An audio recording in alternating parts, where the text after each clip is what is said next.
the unknown. In fulfilling my responsibility of chairing this session, however, I'm compelled to reverse that order. I am Kevin McDonald, and I hold class at St. Mary's College, the one across the street. And I'm here to introduce someone you almost certainly know better than I, Professor Tristram Engelhardt, MD, PhD, of Rice University. That's the one in Texas. Among his many and diverse activities, Professor Engelhardt has, until recently, served as a deputy sheriff. I do not know whether, in Texas, such officials are referred to as peace officers. Professor Engelhardt has undertaken, I hope peacefully, to corral for us an unlikely herd, Maimonides, Vittoria, and St. Gregory Palamas. They will be fitted, I am sure, into the discussion of our topic. And I'm curious to find out how we should now pronounce the topic of this session. Should we say, the idea of a university? The idea of a university? The idea of a university? Or the idea of a university? Professor Engelhardt. Evan, thank you very much for your generous introduction. It's been many a year since I've been a deputy sheriff, and the sheriff is a man who brings the peace, as does the deputy sheriff. So we are lawmen who bring the peace, and it is the sheriff who is referred to as the law. The first section bears the title, Life in the Ruins of Constantinople, as the aging, occupying forces of the Enlightenment and Napoleon fall to postmodern guerrillas. Across the world, traditional Christian institutions of higher learning are becoming either secular or post-traditionally Christian. Why is this taking place? The easiest answer, and truly part of the answer, is that traditional Christianity is now robustly counter-cultural. Traditional Christianity and many Christians and Christian religions and Christian institutions are being reshaped by the dominant culture. Traditional Christianity has become the radical fundamentalist other over against the dominant, secular, post-traditional, post-Christian culture. Traditional Christianity is, after all, at deep tension with the secular culture regarding all important issues of human life, from sexuality, marriage, and reproduction, to suffering, dying, and death. From the surrounding culture's perspective, traditional Christianity is robustly sexist. It acknowledges God, the Father Almighty, as creator of the universe. It affirms the headship of men in the family and in the church. It stubbornly refuses approval of homosexual acts, liaisons, and so-called marriages, condemning all sexual relations outside the marriage of a man and woman. Traditional Christianity rejects abortion as equivalent to murder. It recognizes euthanasia as consensual murder and physician-assisted suicide as assisted self-murder. The truth in which Christianity finds joy is for the dominant culture a source of suffering. Even more fundamentally and foundationally, traditional Christianity's understanding of human flourishing is incompatible with the dominant culture. Traditional Christianity appreciates that human flourishing is related to a destiny beyond the horizon of the finite in the immanent. It is concerned with flourishing through the pursuit of the holy. Traditional Christianity therefore rejects and resists the Enlightenment transformation of Christianity into a religion of good works and social justice. Traditional Christian institutions of higher learning offer a vision of normatively human life at loggerheads with secular aspirations to a universality articulated in immanent terms. The truth in which Christians rejoice is the particular truth of a particular Savior whose particular teachings lead to salvation. It is not just that traditional Christianity is an other to the surrounding culture, but that this state of affairs is due to a historical rupture. Europe and European culture, which had constituted Christendom, are now post-Christian. We live after the fall of Christendom. The significance of this state of affairs is that the contemporary culture and its institutions of higher learning, by their very logic, must seek to present Christianity and its commitments as past. Moreover, it must be regarded as a past that has been and must be set aside. For this reason, the place of Christianity must be, according to this dominant culture, radically privatized. The complex web of secularism and neo-paganism that is emerging must, as a result, have a dialectically and historically grounded animus against its Christian past. As to that past, all Europe and all of Europe's colonies, including America and Texas, had once been part of Christendom. All Western history has been shaped by the establishment in the year of our Lord, 321, of the Christian Church by the God-crowned emperor equal to the apostles, St. Constantine the Great. The consecration of Byzantium as New Rome in 330 AD marked Christianity's normative character for the circum-Mediterranean civilization in the years that followed. Constantinople and its suburbs hosted all the church councils of the first millennium, with the exception of the Council of Ephesus in 431. Because of the Christian establishment of the city and the empire, Christianity became normative and remained so, with few exceptions, until the fateful convulsions of the French and October revolutions. Granted, these political upheavals came in the wake of the bloody Western religious wars of the 17th century, whose intellectual consequences were the positions taken by David Hume and Immanuel Kant. The French Revolution, which led to the worship of reason in the Notre Dame Cathedral on the 9th of November, 1793, lived on through Napoleon, the self-crowned emperor of the 2nd of December, 1804, and gave issue to an imminently directed culture. As a result of the French Revolution and Napoleon's secularization, Central European law and culture were decisively transformed. Christendom fell into ruins. Oh boy, it fell over decades. A new secular culture that was not only post-Christian but post-traditional emerged to recast European institutions of higher learning. The truth in which this new secular culture takes its joy is an anti-truth to the Christian truth. Our present must be understood in terms of the secular culture as something to be set and understood only as the past. Our present must be understood also against this past. At first, a few points of defining history. The first one, as already noted, concerns Constantinople, the capital of Christendom. To put matters briefly, in New Rome, there was no Christian university, as we would understand the term. In Greece, there were surely post-pagan institutions of higher learning, set within a robust, powerfully Christian culture. However, theology was never considered to be a subject to be included in university education. University education then, as now, was generally practical, focused on the formation of future lawyers and administrators of the Christian empire. Second, the early second millennial incorporation of theology into the West's emerging universities constituted a fateful development. It represented not merely theology taking on an academic, scholarly character. What was most significant was that theology, sensu stricto, was no longer necessarily the undertaking of holy men, but instead scholarly academics.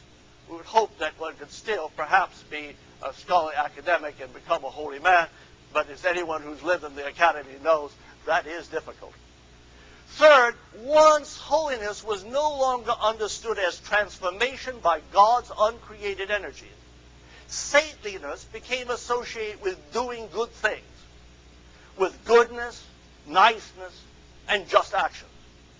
This had as a consequence the displacement of asceticism and holiness as central foci of the Christian life. Concerns with charity, with love for one's neighbors, became transmogrified into concerns with social justice. Last but not least, there is a post-traditional aspiration taking shape to understand Christianity as a mere form of culture.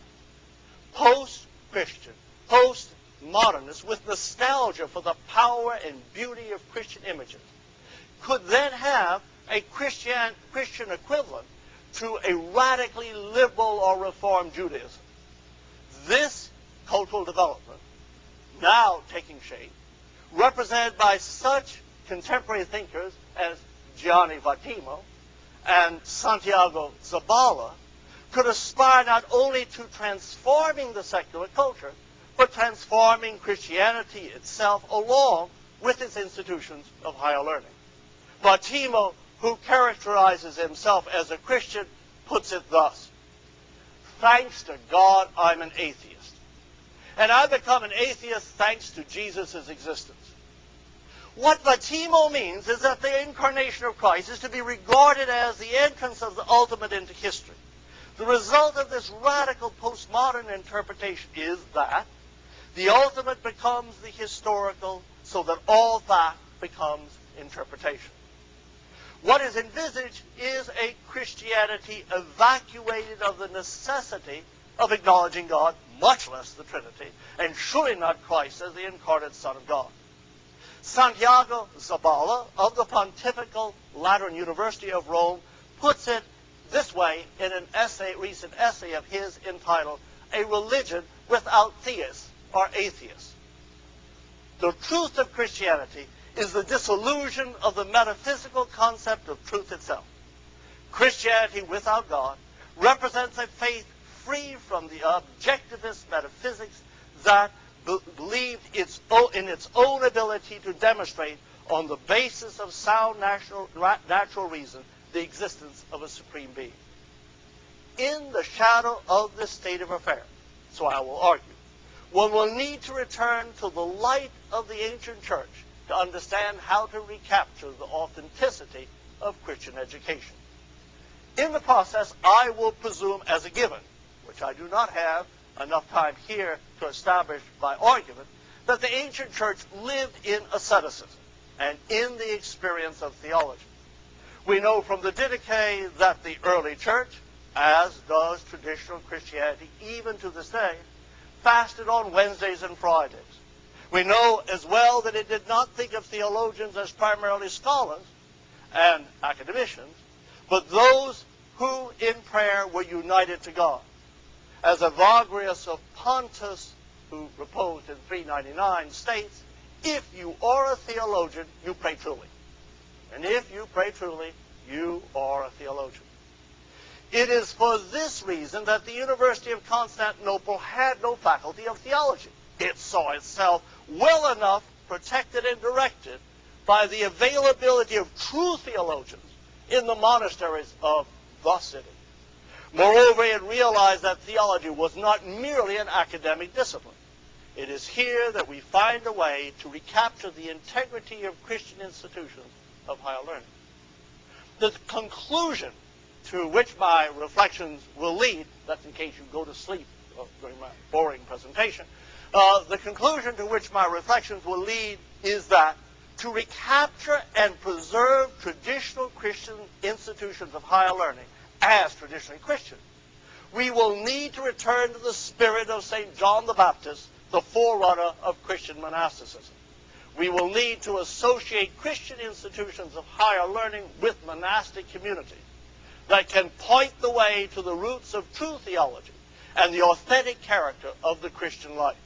They, those monastic communities, show the possibility of aiming wholeheartedly at the truth in which all are called forever to take joy. We made it to the second section, called The Christian University at its Roots. The contemporary university has roots in Europe that extend back before the 6th century. They reach to the Academy and the Lyceum of Athens, though the university was born anew in the West in the early 13th century. The traditional Christian view of the university, framed in the light of St. Constantine the Great, establishment of Christianity, as already noted, had no place for theology. In New Rome, the new Christian polis, the Academy of Plato, which had remained normatively pagan, was finally supplanted in the 6th century through St. Justinian the Great. The University of Constantinople was truly in existence in the year 425, when, through the efforts of Emperor Theodosius II, he revivified an institution already accepted as being in place. As already mentioned, it focused on educating lawyers and imperial civil administrators. It originally encompassed 15 professorial chairs in Greek, 13 in Latin, 2 in law, and 1 in philosophy. Medicine was taught at universities. Again, the University of Constantinople did not include a faculty of theology. The church and the empire in Constantinople recognized that theology had no need for a charming handmaid like philosophy. Even those who did theology in a derivative sense and who borrowed language and distinctions from philosophical discourse nevertheless appreciated that philosophical reflection could not produce theological truth. Theology, in its strict sense, stood in stark contrast with the theology of the Western Middle Ages, which was, in the end, seduced by this comely handmaid philosophy. Theology in Constantinople was still recognized as, in its fullness, to be noetically empirical, and therefore best pursued through the struggles of the ascetic life. True philosophers and exemplar theologians were usually the holy bishops and ascetic monks, not academicians. In the West, theology was no longer, however, recognized as primarily rooted in an empirical noetic experience that unites church fathers from the first millennium to the church fathers of the 21st century. Indeed, theology became a primarily academic undertaking. Theology, thus recast, came to think of itself primarily as an academic discursive subject. In the process, it became separated from its true and essential epistemological roots. As a consequence, it became hostage to the philosophical fads and conceits of the age. It became possible to speak not only of the articulations of dogma developing, but of theology itself developing.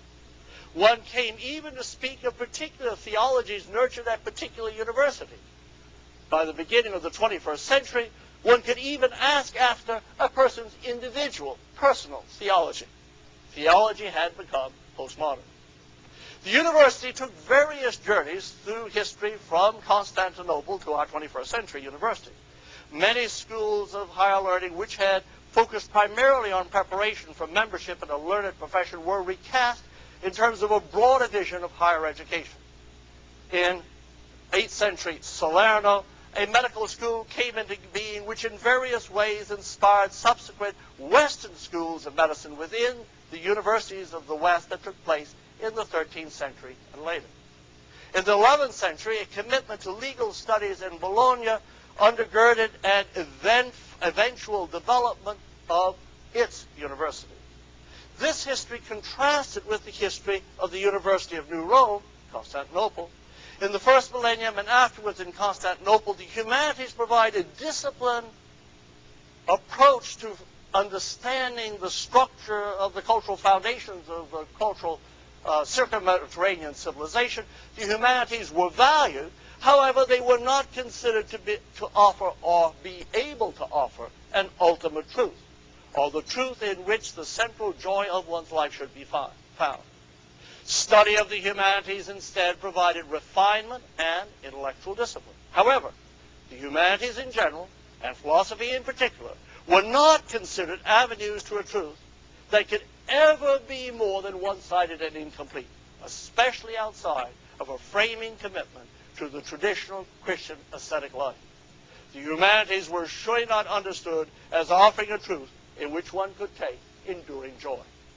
More significantly, true theology, knowledge of God, not just knowledge about God, was appreciated as available through not academic research, but through ascetic struggle in places such as the Studian and the monastery of St. Mamas in the city of New Rome itself. There remained an appreciation that the truth in which and through which all ordered joy and the truth must be sought is the persons of the Trinity, who are to be experienced noetically. The life of the monastery kept the intellectual life of the city rightly oriented to the truth from whom enduring joy can be taken. In contrast to much of the West, the claims of theology were placed within the demands, in contrast, in much of the West, the claims of theology were placed within the demands of discursive reflection through which theological insights were later radically relativized and philosophically domesticated. In contrast, the church in Constantinople underscored the priority of knowledge gained through asceticism and prayer over knowledge gained through discursive reflection. This emphasis was made clear when the church not only glorified St. Simeon, who lived from 949 to 1033, but accepted him as the new theologian.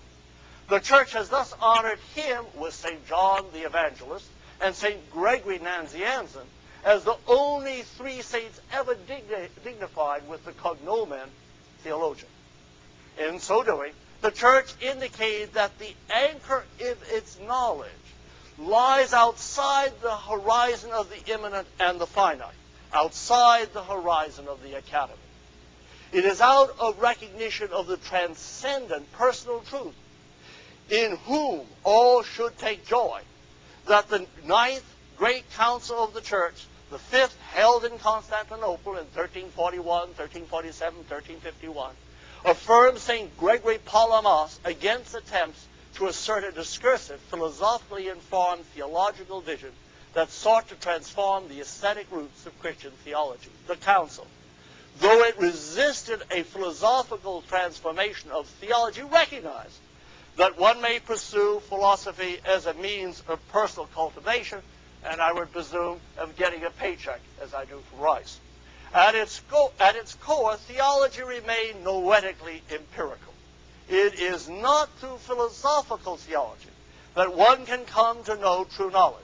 Culture, cultivation, and the humanities and philosophy will thus return to the controlling constraints of a noetic knowledge of God.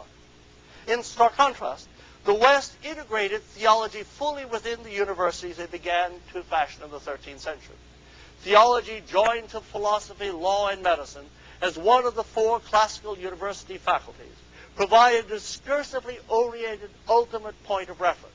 Theology came to be regarded as a rational perspective that could reach back to what was considered a past revelation to be discursively unpacked, and to the future through a rational reflection which could develop in substantive fashion the doctrines to which philosophically reflective Christians were committed. Theology so recast had become a field of academic scholarly investigation set among the other faculties of the universities, though it enjoyed a special priority. At the end of the 19th century, John Henry Cardinal Newman, in his The Idea of a University, could, in the light of this paradigm, envisage a place for a discursive theology at the heart of the Christian university. The question now is what such a theology could and should be at the beginning of the 21st century. How one answers this question is decisive for one's vision of the Christian university. It will determine the possibility of the Christian institutions of higher learning resisting being recast by the contemporary, postmodern, post-Christian culture? To answer this question, one must note the governing place of moral theology with respect to moral philosophy. In this regard, traditional Christianity has been one with Orthodox Judaism in recognizing that it is not enough to do the good or to act justly. One must do so out of obedient love of God. This point, emphasized by Moses Maimonides in his Mishnah Torah, is morally heuristic. This point, I take it, is that only when undertaken in obedience to God, as Moses Maimonides stresses, can moral behavior lead to salvation. In short, living a good life is not enough for salvation. The very secular Baruch Spinoza repudiates this position because he recognizes, amongst other things, that it implies that Aristotle, whom Maimonides considered to have written the best treatises on ethics, would not likely have been saved. The point, put briefly, is this. A merely immanent approach to the moral life cannot bring enduring joy. The position taken by traditional Christians, as well as Moses Maimonides, is, to say the least, countercultural and provocative. However, as all Christians know, or should know, it is the first of the two great commandments that has priority and defines the character of and content of the second commandment. All are called first to love the Lord your God with all your heart and with all your soul and with all your mind. This is the first and greatest commandment. This crucial point bears not just on one's individual salvation, but on what should count as a rightly ordered Christian education. At the very least, it means that a rightly ordered Christian education should point to the necessity and meaning of fulfilling the first commandment. Another way to put matters is that rightly ordered Christian education must educate about the cardinal necessity of rightly ordered worship to God. Only in the light of such worship can commitments to this world, including commitments to social justice, ever be rightly appreciated. Moreover, it is only in the light of this priority of the theological over the philosophical that one can gain an understanding of the full and proper content of proper human conduct. As the scholar of the second scholasticism, Franciscus de Victoria, notes, reason unaided by faith is unable to deliver many cardinal elements of morality, such as knowledge of the evil of fornication, a point demonstrated on most campuses. Indeed, as St. John Chrysostom emphasizes, left to their own devices, the great secular philosophers, he has in mind here Aristotle and Plato, lacked the purity of heart to recognize the correct character of the moral life, so they affirm much that is deeply immoral. This point is recognized as well by St. Gregory Palamas, who appreciates that moral knowledge could only be securely gained through purification and illumination by God's uncreated energy. You made it to the third section, and there are only 4 sections. And this third section bears the title, The Culture Wars Within Christian Universities Themselves. The struggle over the identity of Christian institutions of higher learning reflects a conflict not only between Christian universities and the surrounding culture, it represents a conflict within Christian institutions themselves.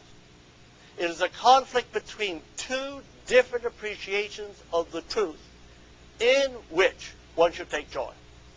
On the one hand, there is the perennial Christian insight that the truth is not a what, but a who, and that what Christians must first and foremost teach is the unique salvation brought to mankind by a very personal God.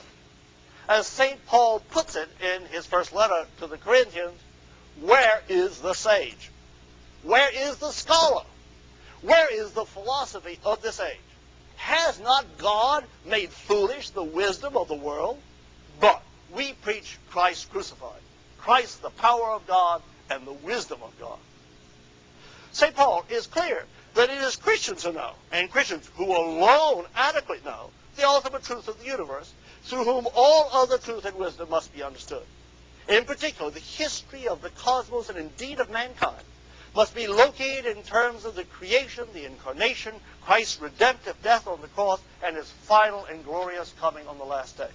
Any worldly wisdom that is not situated in terms of this foundational cosmic point of ultimate metaphysical and moral orientation is radically incomplete, one-sided, and misguided and misguided. A worldly wisdom, a pursuit of truth, not shaped and directed by the truth of the cross, is distorted by the foolishness of the Greeks, the radically one-sided philosophy against which St. Paul so strongly warns. On the other hand, there is the perennial attempt of the defenders of Greek wisdom to turn matters on their head and to subordinate theology to philosophy. Like Plato's Socrates, many contemporary post-traditional faculty members, including instructors in many nominally Christian institutions, hope to establish a critical, secular, philosophical, epistemic standpoint for which to judge the truth of the Christian message. Towards the end of critical revision, they invoke as a directing heuristic for higher education a Socratic dialogue within which they invite the believing Christian students to reconsider their traditional Christian commitments. The goal is to portray the traditional Christian life as an unexamined life. They wish to characterize the traditional Christian life as not worth living until it has been critically reassessed in secular philosophical terms. The message is that a Christianity that cannot be justified in terms of the wisdom of the Greeks should be brought into doubt and revised, if not abandoned. They take as normative the message of Plato's Euthyphro, bringing into question the claims of the transcendent Christian God, not simply the claims of finite, morally misbehaving Greek pagan gods against whom Socrates is really speaking. The goal is to discount the traditional Christian insight that the good and the right are not simply good and right because God so wills them, but because no understanding of any finite good or finite right is possible outside of the relation of the good and the right to God. The message from the Euthyphro, writ large for Christian institutions of higher learning, brings into question the Christian identity of both the institution and its students.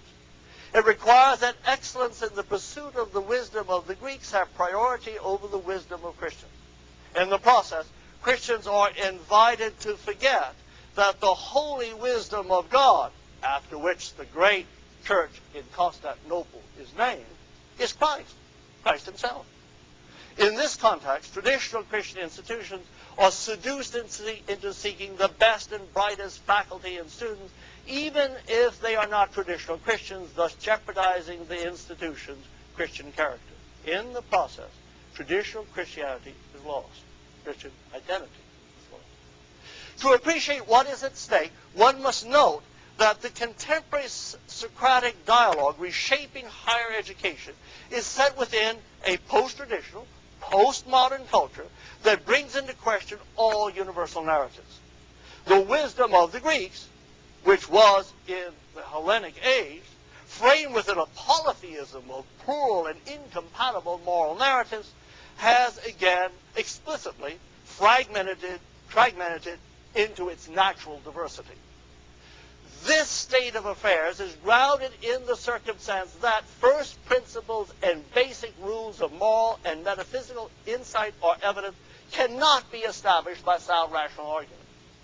They inevitably rest on some particular claim of special insight, normative intuition, supposed self-evidence, or framing account of rationality or reasonableness. Clement of Alexander observes, should one, he's writing at the beginning of the 3rd century, should one say that knowledge is founded on demonstration by a process of reasoning, let him hear. The first principles are incapable of demonstration, for they are known neither by art nor sagacity. As a consequence, all discursive appeals to a contentful, canonical view of the moral life fall before the critical reflections of a Socratic dialogue. The difficulty is that one can never, through secular moral argument, secure the needed first principles to warrant any particular moral knowledge claims without arguing in a circle, begging the question, or engaging in infinite regress. any particular account turns out to embrace a content that is supported by ultimately undefended assumptions. In the face of critical Socratic reflection, all particular accounts are thus brought into question, including the content that Plato himself, the biography of Socrates, hoped to embrace. As a consequence, by default, the only defensible account regarding the good life, in secular terms, is one in which all peaceable persons are free to act with consenting others as they wish.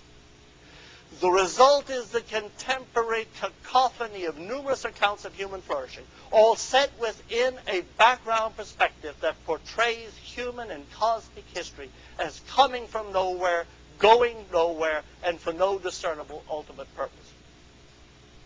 The aspiration of the Western Middle Ages and of modernity to a universal and normative secular account grounded either in natural law or in rationality itself has shattered into the diversity of postmodernity. Because secular rationality is now, once again, plural, as it was in the Hellenic age, contemporary university education is at its foundations ultimately goalless. It is shaped by an incompatible plurality of goals. The bold scope of the transformation reshaping our culture undermines not only the West's commitment to Christendom, but its traditional understanding of the humanities, of the humanum, and of acting humaniter. As Agrippa knew and appreciated, the Socratic dialectic inevitably fragments cultural convictions into plural perspectives and an intractable moral diversity. The result, as already noted, is that each frames his own moral and epistemological assertions within a particular perspective that inevitably begs the question, argues in a circle, or engages in infinite regress. The failure of sound rational argument to establish a particular account of secular rationality, as Agrippa knew, has been amply demonstrated by the history of philosophy itself.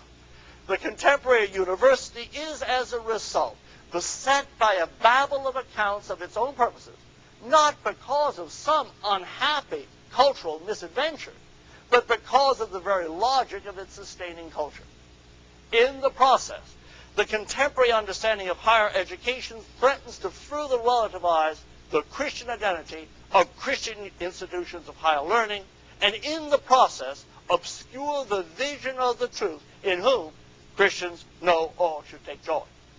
This is the case because the dialectic of the Socratic dialogue, framed outside of the special claims of a divine voice or informed by a mystic insight, as Socrates himself invokes, it leads not to the Neoplatonism of an Augustine of Hippo, but instead only to the plurality of lifestyles, moral narratives, and accounts of wisdom that define the late Hellenic age and that defines contemporary postmodernity.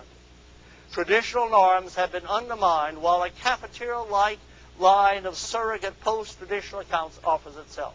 For many late adolescent teenagers, as they enter the university with no further social obligations beyond making satisfactory grades and finding themselves, this cultural state of affairs offers a thrilling, seemingly liberating, and often seductive message.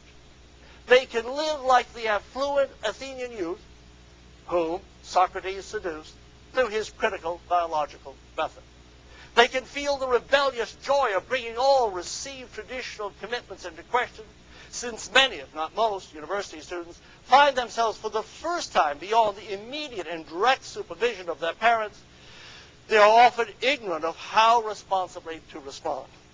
As a consequence, such students uncritically absorb an ethos of suspicion against traditional belief. This is particularly the case when the institution is nominally Christian, while function as an academic institution de facto critical of traditional Christian commitments and traditional Christian ways of life. In such circumstances, when a critical appraisal of traditional Christian commitments is offered by a faculty member who appears to be an authority regarding matters theological and moral, and who in addition may appear to be in authority regarding Christian doctrines, students can critically enter into a critical reappraisal of traditional Christian commitments. Most students do not possess a sufficiently sophisticated appreciation of the history of philosophy to reply to Socrates with the pentatropoi of Agrippa, so as to show the failure of the method of critical reflection and sound argument to establish as normative any particular contentful canonical secular moral vision. Nor do they recognize that Christianity is rooted in actual, empirical, albeit noetic experience, not blind faith, much less a particular culture or particular school of philosophy. That is, Christian students often are ignorant of the circumstance that rightly ordered Christian knowledge is grounded not just in sensible investigation, as good scientific studies, along with critical analysis and deduction, good philosophical reflection, but in noetic, mystical knowledge. As a consequence, they experience the postmodern relativization of the claims of Christian culture as a direct threat to traditional Christianity. In particular, few Christian students appreciate that rightly ordered joy in the truth is to be had through a theological knowledge that is securely noetically empirical. As His All Holiness, the ecumenical patriarch Bartholomeus I puts it, the traditional Christian does not live in a place of theoretical and conceptual conversation, but rather in a place of an essential and empirical lifestyle and reality as confirmed by grace in the heart. This grace cannot be put into doubt either by logic or science or any type of argument. The latter is the case in that the pure of heart, as Christ said, blessed are the pure of heart, for they will see God, are the true theologians, who do not simply know about God, but indeed know God. Moreover, it is in the light of this experiential theological knowledge that all knowledge is rightly oriented and appropriately amplified, leading to the truth in whom alone enduring joy can be taken. We made it to the fourth and last section. Thank you very much. Patience. I know you wanted to be in. I said we got to the fourth and last session. Oh, I thought Go back into your dogmatic slumber. It'll be fine. Why monasteries are essential to traditional Christian institutions of higher learning, essential to their maintaining their authentic Christian character. I'll read it again. Why monasteries are essential to traditional Christian institutions of higher learning, maintaining their authentic Christian character. In the midst of a hostile, post-Christian, post-traditional, postmodern culture, how are Christian institutions of higher learning to preserve their orientation in right worship and right belief, so as to lead to the truth and its joy? A traditional Christian identity will not be secured or maintained by a return to the University of the Middle Ages, where theology is a cardinal scholarly discipline. Such a return would only once again put the meaning of Christianity at the disposal of the conceits of the age, the foolishness of the Greeks. This is not to say that instruction in faith and its history should be neglected. Instead, the point is that one will need first and foremost to return to the mind of the ancient church, alive and well today. One will need to live in the mind of the apostles and the fathers, including those fathers living now, that this is the case not simply because it is by reference to the ancient church that one finds the enduring continuity of Christianity. The spiritual battle cry, back to the fathers, identifies the epistemological vantage point from which Christianity knows truly. But this way of knowing truly is not an academic knowing. It is instead grounded in an empirical noetic knowledge, an illumination given by the energies of God. It is this that sustains the unity of the church over time and over space. It is for this reason that monasteries are key to the integrity of traditional Christian institutions of higher learning. They show the possibility of holiness. As in Constantinople for its university, Monasteries today recall students to where full knowledge of the truth is to be had, in whom enduring joy can be found. Why are monasteries so essential? Why should other worldly monks be the exemplars for students about to be educated for very worldly careers in the world? Why should one want to place Christian institutions of higher learning in proximity to monasteries? First and foremost, it is the monks that show the possibility of flawless Christian heroism and the maintenance of authentic Christian identity to its very depths. They are those who have taken to heart and obeyed the command by Christ to the rich young man, go, sell everything you have, give it to the poor, and you will have treasure in heaven, and then come follow me.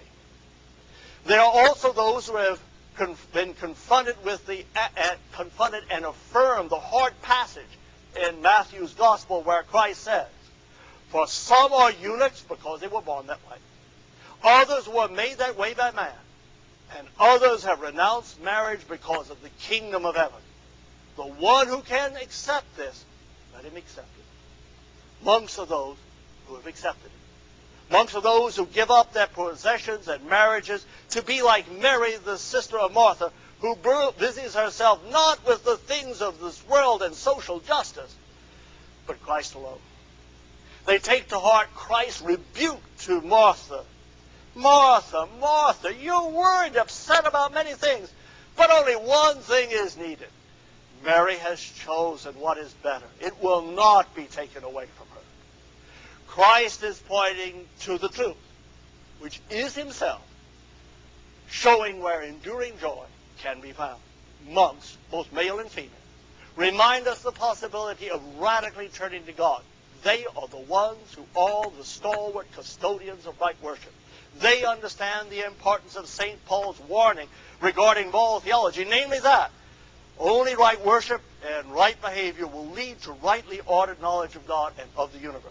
Like St. Paul, monks recognize why Christian culture is counterculture, because of the traditional Christian culture embraces, identifying wrongly directed worship as destroying our theological capacities.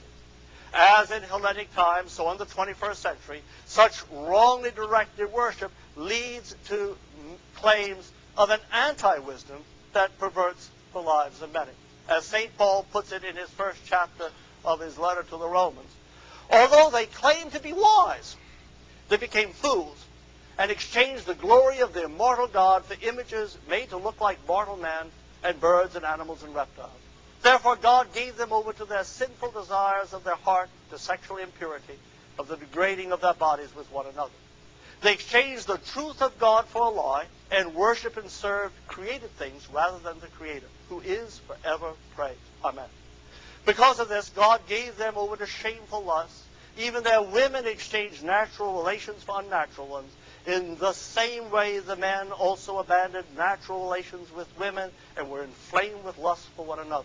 Men committed indecent acts with other men and received in themselves the due penalty for their perversion. As St. John Chrysostom also notes with regard to the much misunderstood second chapter of St. Paul's letter to the Romans, it is only those who worship rightly and act rightly who are directed by the energy of the law given to no one that works in their hearts. The traditional Christian response to the sophistic challenge of Socrates is to relativize secular moral knowledge and wisdom within the more complete anthropology available only to traditional Christians. Last but not least, this is the last paragraph, but still a paragraph. Last but not least, it bears against stressing last but not least, it bears and brings us to stress the importance of monasteries for Christian education. It is not just the life of monks that reorients us by placing all of our concerns within the ultimate concern of rightly worshiping and loving God. Most importantly, monks show us the possibility of becoming truly holy. And in so doing, they demonstrate the priority of the holy over the merely good and the merely just. They show us the possibility of becoming a saint even in the 21st century. They show us that man's essence can be changed by the uncreated energies of God. A fact that, as His All Holiness, the ecumenical patriarch Bartholomeus I reminds us, is tangible for all traditional Christians. I quote, "Grace is not obtained only through the transformed relics of the saints," which is totally inexplicable without acceptance of the divine. Grace also radiates from living saints who are truly in the likeness of the Lord. Christian institutions of higher learning must be set, like the University of Constantinople, in proximity of holy monasteries in order to regain their right orientation. Apart from what monasteries can disclose, the pursuit of higher learning is one-sided and incomplete. Christian institutions of higher education require context of Christian culture, which is always deformed and inadequate without the orientation of the Christian ascetic life. The university is one-sided without the perspective that monasteries bring. It is through holy monasteries, and not through faculties of theology, that students will experience the way to the truth, in terms of whom they can direct the scholarly lives of their lives to the joy who endures.